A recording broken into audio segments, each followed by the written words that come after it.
G'day, I'm Angus Stewart here on my farm in southern Tasmania where I'm doing some major garden renovations. I'm putting in a bed full of my beloved Kangaroo Paws.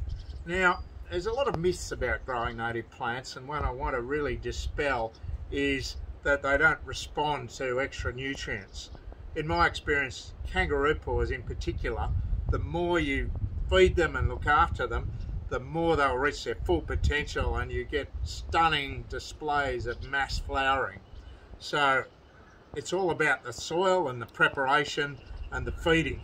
So I've prepared this soil by digging it well and then adding a layer of very well drained loamy topsoil, and then to that each planting hole I've added a handful of bush tucker fertiliser mixed in well so that it's not caking around the roots.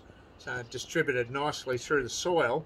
And now I'm going to apply my secret weapon, which is this new mulch called Who Flung Dung, which is what I call a feeder mulch.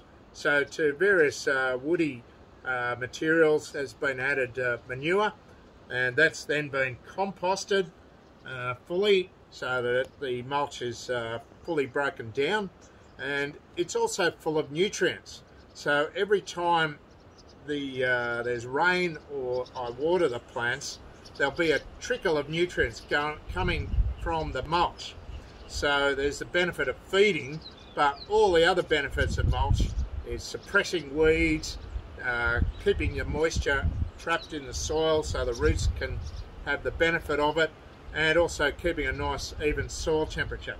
In my experience, a layer only needs to be 5 centimetres deep maximum to get the full benefits of the mulch, and as the year proceeds through winter I'll get a lot of nice vegetative growth. I've got a few odd flowers now, but by springtime I'm looking to get a maximum framework of new shoots which are coming through with the fertiliser, and I'll also liquid feed coming into spring to just really pump the plants and get those flowers really kicking along. So I'll use some go-go juice which I'll spray over the surface, and what that will give me is the most stunning display of all sorts of different colours which I can pick for cut flowers, but also they'll be attracting all sorts of nectar feeding birds, honey eaters and spinebills, and it will be a really stunning display.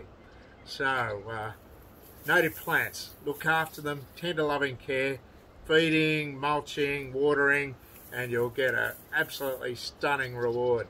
Happy gardening.